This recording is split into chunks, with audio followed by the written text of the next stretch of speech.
नमस्कार, श्रीमती मोहरी देवी तापड़िया कन्या महाविद्यालय के YouTube चैनल में आप सभी का स्वागत है।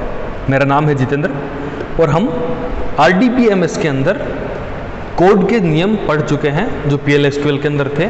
आज हम जो हैं ये पढ़ेंगे कि SQL प्लस क्या होता है, उसके अंदर स्टेटमेंट होते हैं, उसके पार्ट क्या होते हैं, कौन कौन से उसके अंदर भाग होते हैं उसके बाद हम ये पढ़ेंगे इसके जो स्पेशल कमांड्स होते हैं वो कैसे होते हैं, PL SQL क्या होता है, उसका यूज़ कैसे लिया जाता है, SQL की स्पेशलिटी क्या है, विशेषताएं क्या है, और लास्ट में हम पढ़ेंगे कि इसके अंदर कितनी श्रेणियों के कमांड्स होते हैं। एक लंबी क्लास हो जाएगी। तो हम ये देखते हैं कि ओरेकल की एक यूटिलिटी है, जो ओरेकल हमने आपके सिलेबस के अंदर जो पहला पार्ट दिया हुआ है ओरेकल, उसकी वो यूटिलिटी है। जो ओरेकल के अंदर हमने आपके सिलेबस के अंदर जो ओरेकल का पार्ट दिया हुआ है उससे रिलेटेड चीज़ें हैं, जो कि थ्योरी का पार्ट है। अपन जैसे ही वो आएगा प्रैक्टिकल का पार्ट हम कंप्यूटर बेस सिखाएंगे आपको सारी चीज़ें। तो उससे पहले हम थ्योरी पढ़ लेते हैं। इसके अंदर क्या है, ये जो है सॉफ्टवेयर, जो ओरेकल का जो सॉफ्टवेयर है SQL प्लस, वो software database, software for database के लिए एक सॉफ्टवेयर भी कहा जाता है।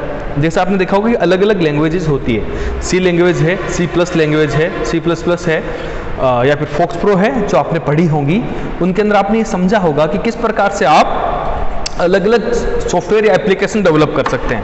पर जब आप बात करते हैं कि आपको किसी प्रकार का डाटाबेस को मैनेज करना है, उसको यूज लेना है, उसको किस तरीके से उसका यूटिलाइजेशन करना है, तो आप उसके लिए कुछ स्पेशल लैंग्वेज का यूज करते हैं, जिसके अंदर SQL है या फिर SQL प्लस है, जो कि ओरेकल की एक सॉफ्टवेयर है।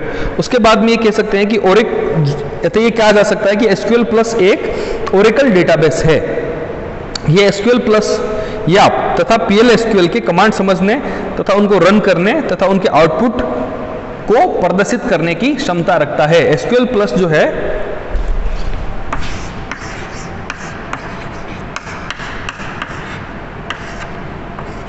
SQL प्लस है, इसके अंदर SQL के भी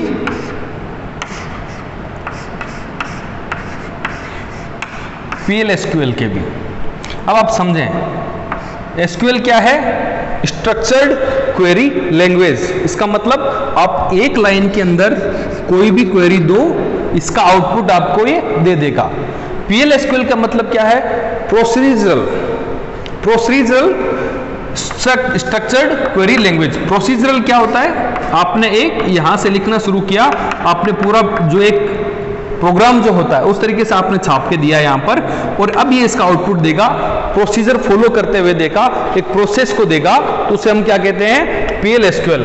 जो SQL प्लस है, जो कि एक ओरेकल का सॉफ्टवेयर है, ये दोनों को सपोर्ट करता है। दोनों के जो कमांड होता है, दोनों के जो आउटपुट होता है, उनको दिखाने, कमांड को रन करने की क्षमता रखता है। उसके हम बात करते हैं SQL का पूरा नाम, जैसे कि मैंने आपको बता दिया है, स्ट्रक्चर्ड क्वेरी लैंग्वेज, तथा PL SQL का नाम है procedural language structured query language है। और PL SQL प्लस जो है ये एक क्वेरी टूल है जो डाटाबेस वे प्रयोगकर्ता के संवाद के लिए एक वातावरण उपलब्ध करवाता है। सिंपल ये समझो कि एक सॉफ्टवेयर है जो एक यूजर और मशीन के बीच में, डाटाबेस के बीच में इंटरेक्शन प्रोवाइड कराता है। प्रारंभ में SQL प्लस का नाम UFI था, यूजर फ्रेंडली इंटरफेस था। ये नाम इसको चौथे संस्करण तक रहा। इसके जो फोर्थ जो इसका वर्जन आया उसके अंदर था।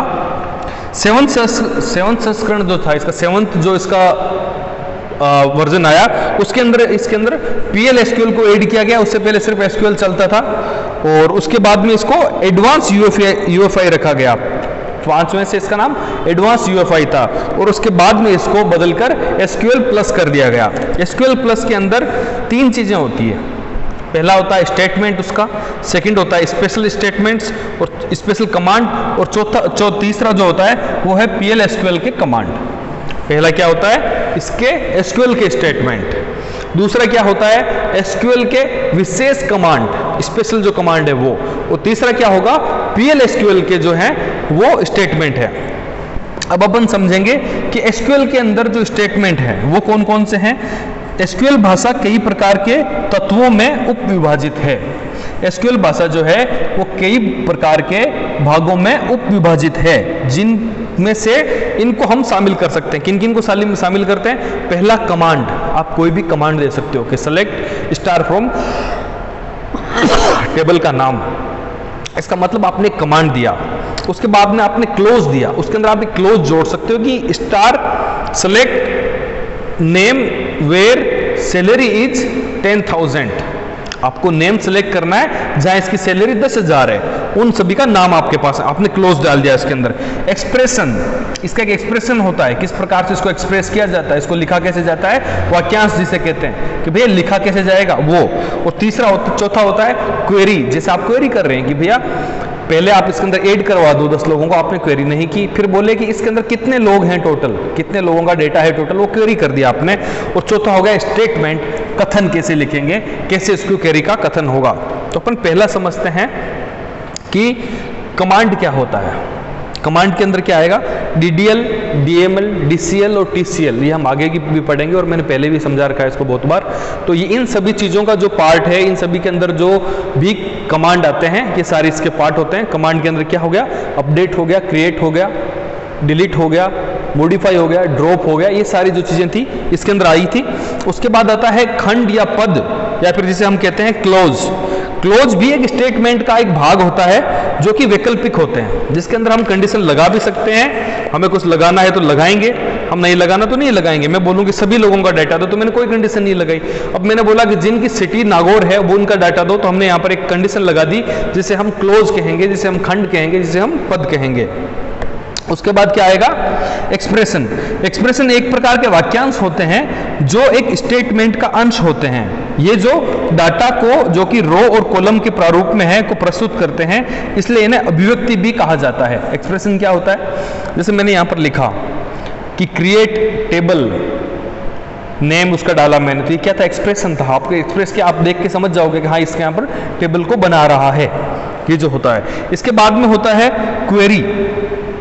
डेटाबेस में डेटा संग्रहित होने के बाद, जैसे मैंने क्रिएट कर दी टेबल, उसके अंदर डाटा अपडेट कर दिया, अपेंड कर दिया, सारा कुछ कर दिया, अब मुझे डेटा वापस चाहिए, तो अब मैं क्या करूंगा, क्वेरी करूंगा, उसके अंदर प्रश्न करूंगा उसके अंदर कि भैया आपके पास कैसा कैसा डाटा है, कैसे लोग हैं जिनके सैलरी 10,000 से ज़्यादा है, कौन लोग हैं जिनकी क्लास BA है, कौन ऐसे स्टूडेंट है जो फेल हो गए हैं, कौन ऐसे स्टूडेंट जिनकी 80% से ज़्यादा मार्क्स आए हैं, ये सारी चीज़ें क्वेरी में आती है। उसके बाद होता है स्टेटमेंट, कथन।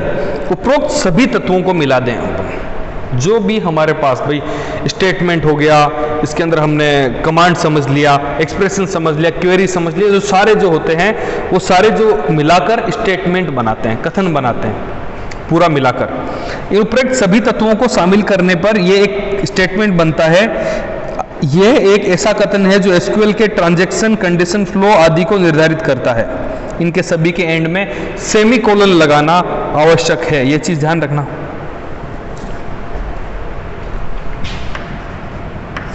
ये जो सेमीकोलन है, जिस स्टेटमेंट के जहां पर आपने लगा दिया, इसका मतलब यहां से SQL का जो कमांड है वो कंप्लीट हो चुका है, खत्म हो चुका है, ये चीज हो गई। अब अपन बात करते हैं कि SQL प्लस के स्पेशल कमांड कौन से होते हैं। इस श्रेणी में ऐसे कमांड्स को रखा गया है जो कि SQL प्लस के एनवायरनमेंट को नियंत्रित करते हैं। जैसे कि हम काम कर रहे हैं एक एनवायरनमेंट में जहां पर आप कुछ कमांड्स डाल सकते हो डिफरेंट। अब मैंने कहा कि नहीं, इसको ना यहां से नहीं, यहां से कमांड आने चाहिए, तो यहां से आप कुछ डाल सकते हो। अब मैंने कहा कि नहीं, इसका जो प्रिंट होगा तो सिर्फ इतना ही प्रिंट होगा, इसके आगे नहीं होगा, अगर इसके आगे है तो अगली लाइन में आ जाए। तो पेज सेट करना या फिर लाइनों को सेट करना या फिर कॉलम की संख्या निर्धारित करना, एडिटिंग में फेरबदल करना, इन सभी को स्पेशल कमांड्स के अंदर या फिर विशेष कमांड्स के अंदर रखा जाता है, जो कि SQL प्लस का एक भाग है जो कि एनवायरनमेंट में आपको प्रोवाइड कराया जाता है। उसके बाद हम बात करते हैं PL/SQL, procedural language query structured query language. Procedural language structured query language, इसके अंदर क्या होते हैं, इसके स्टेटमेंट्स कैसे होते हैं। आपने देखा कि जब अपन बात करते हैं SQL की, तो हम एक सिंगल लाइन लिखते हैं, कॉमा लगाते हैं और बात खत्म। जैसे सेमीकोलन लगाया आपने, चीजें वहीं खत्म हो गई, एक लाइन का खेल है ये पूरा। पर जब हम PL/SQL की बात करते हैं, तो जैसे आप C के अंदर पूरा कोड लिखते थे, पूरा प्रोग्राम बनाते थे, तो उसके अंदर अलग अलग टाइप के कैसे स्टेटमेंट होंगे वो हम फ्यूचर में पढ़ेंगे। अब अपन बात करते हैं SQL की स्पेशलिटी क्या है, विशेषता क्या है। ये एक सर्वर टूल है। इसका मतलब मैं यहाँ बैठकर किसी सर्वर पर रखी हुई चीज़ों को मैनिपुलेट कर सकता हूँ, एडिट कर सकता हूँ, देख सकता हूँ, चेंज कर सकता हूँ। ठीक है, उसके बाद ये है कि ये लगभग सभी प्रकार के उपयोगकर्ता जो डेटाबेस एडमिनिस्ट्रेटर होते हैं, डेटाबेस प्रोग्रामर होते हैं, इन सभी के द्वारा इजीली यूज ली जा सकती है, क्योंकि इसमें कोई ज़्यादा बड़ी बात है नहीं, ज़्यादा कोई सीखने समझने की चीज़ नहीं है। जो चीज़ चाहिए उसके लिए सिंपल कमांड्स हैं। उसके बाद में इसके अंदर कैप्स लॉक जो होता है, जैसे फोक्स प्रो में जब आपने पढ़ा तो आपने देखा कि जब आप किसी फंक्शन का नाम यूज ले रहे हो तो आप उसके अंदर कैप्स लॉक का ध्यान रखते थे कि भैया अपर केस में ही होना चाहिए फंक्शन का नाम। इसके अंदर ऐसा कुछ नहीं है, स्मॉल लेटर्स भी समझती है और ये कैपिटल लेटर्स भी समझती है। ठीक है, उसके बाद में क्या है, इसके अंदर लिखे गए जो स्टेटमेंट है वो बिल्कुल सिंपल होते हैं। जैसे क्रिएट टेबल के टेबल का नाम लिख दिया तो आपको समझ में आ रहा है, आम अगर व्यक्ति भी इसको देखे तो समझ में आ रहा है कि यहाँ पर टेबल बन रही है। ठीक है, उसके बाद में क्या है कि ये एक नॉन प्रोसीजरल क्वेरी लैंग्वेज, मैं एसक्यूएल की बात कर रहा हूँ, इसके अंदर प्रोसीजर नहीं होता, एक सिंगल लाइन का खेल है, सिंगल लाइन में चीजें हो सकती है, हो जाती है। उसके बाद में हम बात करते हैं कि